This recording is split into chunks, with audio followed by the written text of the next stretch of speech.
Tea குடிச்சிருப்பீங்க. அது ஒரு சுறுசுறுப்புக்காக கொடுக்கறது.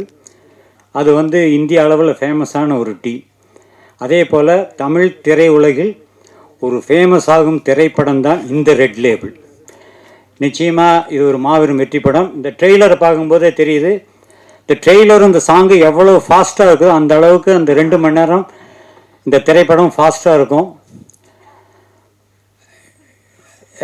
பேசுகிறவங்க எல்லாம் சொன்னாங்க இந்த படத்தில் நாங்கள் எல்லாம் ஹார்ட் ஒர்க் பண்ணோம். ஹார்ட் ஒர்க் கண்டிப்பாக கிடையாது. நான் ஷூட்டிங்கில் பார்த்தேன், எல்லாம் ஜாலியாக தான் ஒர்க் பண்ணோம்.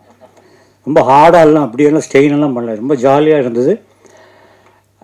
இவர் டைரக்டரை பற்றி சொல்ல வேண்டாம். எனக்கு இவர் ஆர்வி உதயகுமாரோடைய உதவியாளராக இருக்கிற காலத்துலேருந்து தெரியும். இந்த ஆடியோ ஃபங்க்ஷனை கூப்பிடும் பொழுது எனக்கு வந்து இந்த படம் ஷூட்டிங் போனோமே யாரெல்லாம் இருந்தாங்க, ஹீரோயின் யார், ஹீரோ யார் ஞாபகப்படுத்தினா ஹீரோ ஞாபகம் வந்தார், ஹீரோயின் எப்பவுமே ஹீரோ ஹீரோயின் ஞாபகத்துக்கு வந்துடுவாங்க.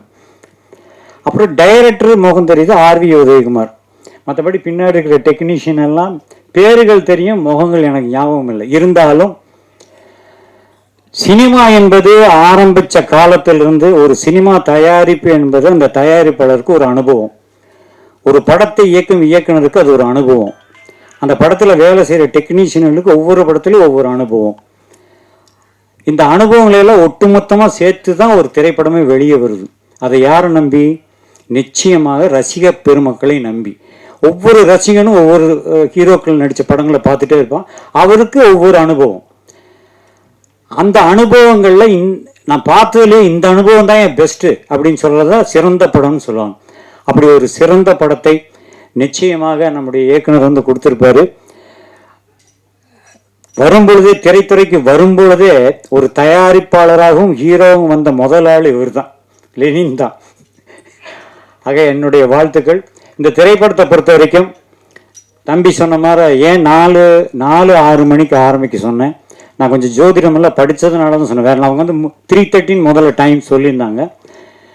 பட் அது வந்து உகந்த கலைத்துறைக்கு உகந்த நேரம் அல்ல. ஒவ்வொரு நிமிடமும் நல்ல நேரம் சொல்லுவாங்க, அது எல்லாருக்கும் அமையாது. இந்த கலைத்துறைக்குன்னு ஒரு நேரங்காலம்லாம் இருக்கு.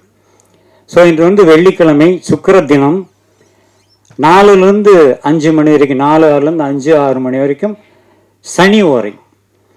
எப்பவுமே தொழில்காரகன் அப்படின்னா அது எந்த தொழிலாக இருந்தாலும் தொழில்காரன் அப்படின்னு சொல்றவர் தான் தொழிலை உத்வேகப்படுத்துறது.